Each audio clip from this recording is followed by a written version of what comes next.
Let's see what day it is here. It's November 26th.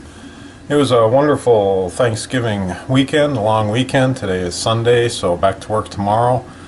And back to another episode of Let's Turn This Box Truck into an RV. And we're still in the basement. We're still working on cabinetry, so let's take a look here. First off, I've got most of the doors taken off. If you remember, we had been fitting the hinges on and fitting the doors into the openings. I took the doors off the other night and I hand sanded all the edges. I knocked the edges down with 80 grit paper, and then came along with 120 grit paper and smoothed off the front edges at least a little bit more. Kind of got in here a little bit close and tried to smooth off this kind of sharp edge. I used a piece of metal. Here, let me get it so I can show you.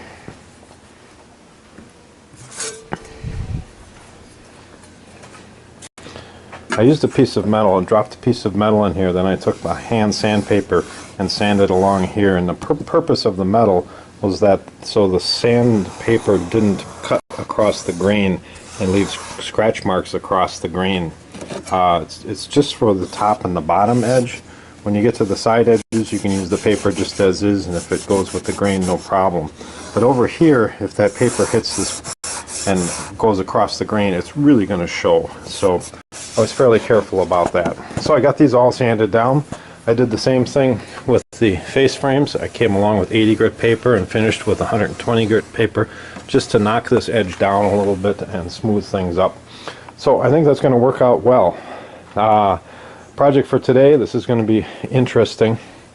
We talked about this a while back. I got these brass discs and I've got the push to open latches, and I was going to put a brass disc here so you can push to open the doors. But I want to spruce up these brass discs a little bit. So I downloaded and printed out, they call this a Japanese Lu pattern, L-U. I assume that's how it's pronounced. And it's a symbol of luck and prosperity and good fortune. So I feel very lucky. I'm somewhat prosperous. I'm doing all right, and I'm very fortunate. And anyways, you know, meaning or not, I just like the way it looks, and it's going to add a little oriental touch. So here's the plan. I'm going to take this laser printed Lu pattern. I printed it on photo paper on my laser printer. Now this photo paper is left over from when I had an inkjet printer, so it's inkjet paper in a laser printer, and that's why I think, let's see what happened here. That's sorry about that. That's why I think I got a little toner along the edge, but no big deal. Anyways, doing a little reading, and they make circuit boards like this.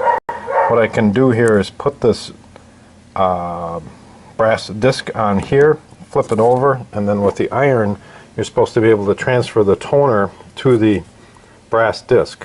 So once you've got the toner on, it acts as a resist.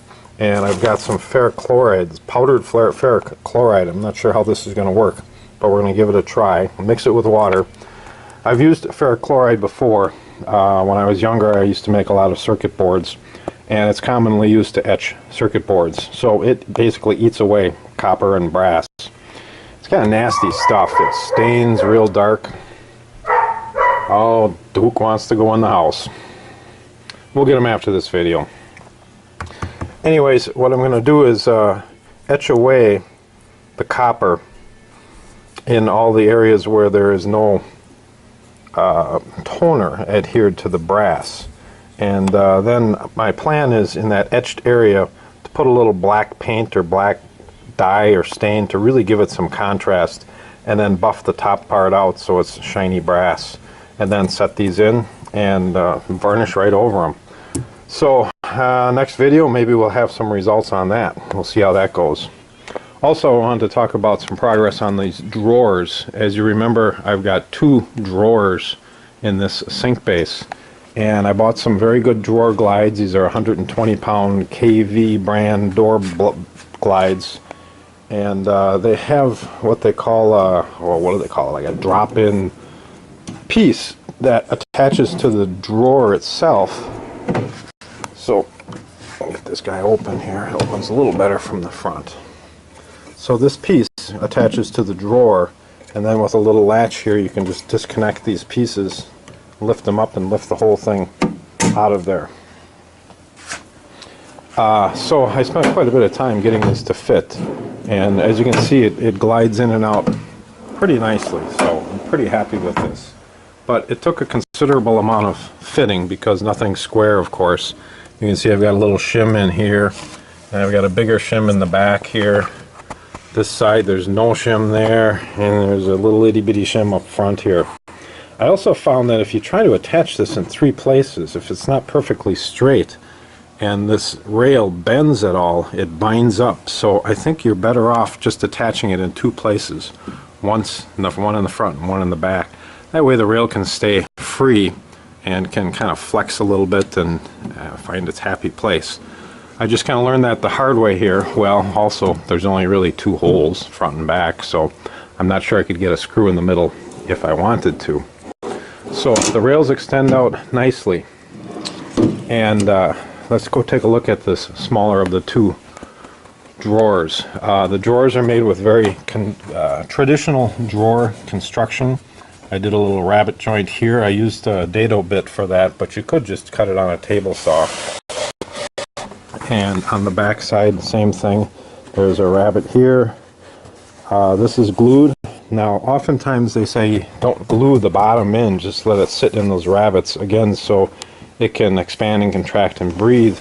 But I ended up gluing these in all the way around on all 4 sides, and I'm sure they'll be alright.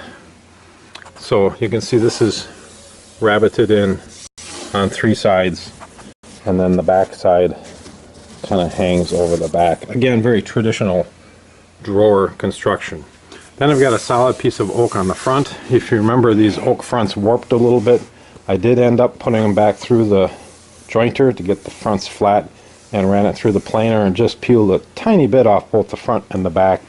So they ended up being just a little less than 3/4 of an inch, but they're really nice and flat. I took my time and fit them in. They're attached with some small drywall style screws from the back. I did not glue those on, but I don't think I have to. And same thing here.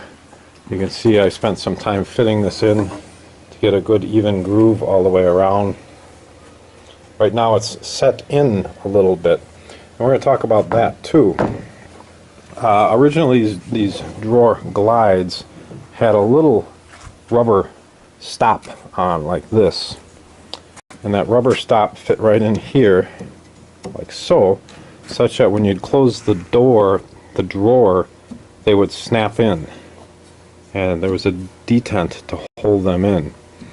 But all the other cabinets have this nice push to open latch, and we've talked about these latches before, and I was hoping to do the same thing on these drawers. Put a brass disc here and push to open, and with these latching in like this, the whole thing's not going to work. Not only that, but the drawer actually has to go in maybe 1/4 inch before that latch is going to click to open and then pop out at you. So I actually have to set these drawers so that they can go in about 1/4 inch, and then use the latch itself to hold the position of the door. Maybe I can show you what I mean a little bit more on this microwave oven cabinet. I'm struggling how to keep this microwave oven door truly wide open. I need some kind of a latch to hold it open.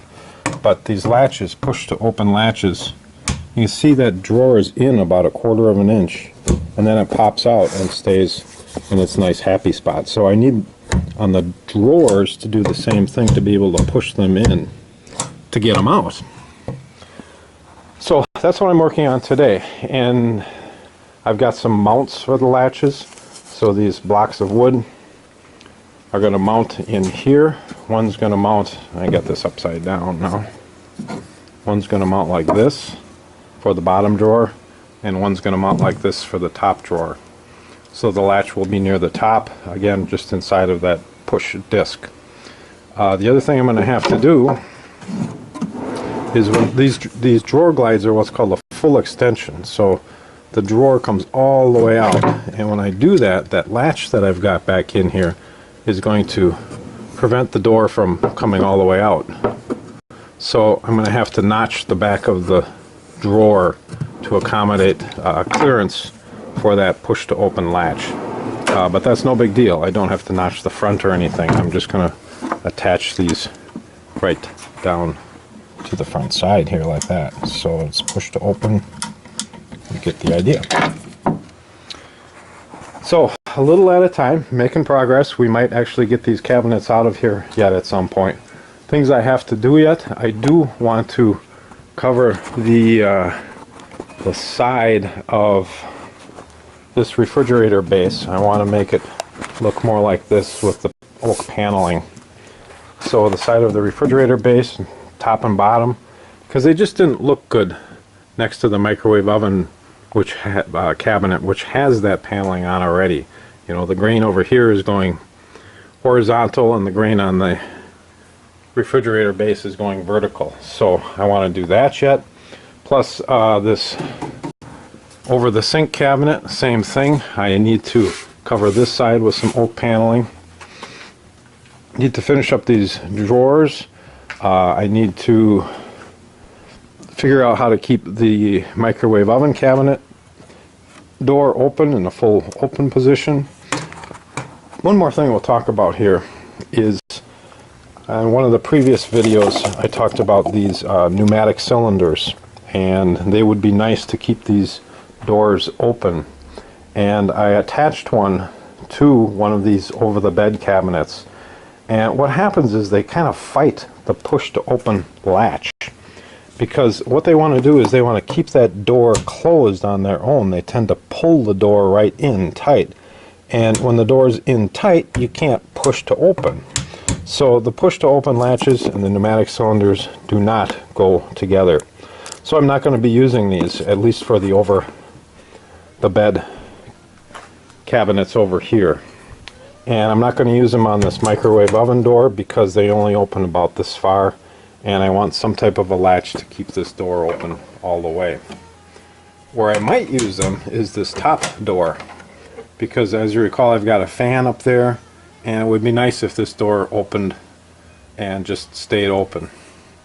But then, you know, what do I do with the push to open latch? I'm not sure. Maybe I won't use them at all. We'll see. Okay, that's enough for today. Until next time. Thanks for watching, and that's all.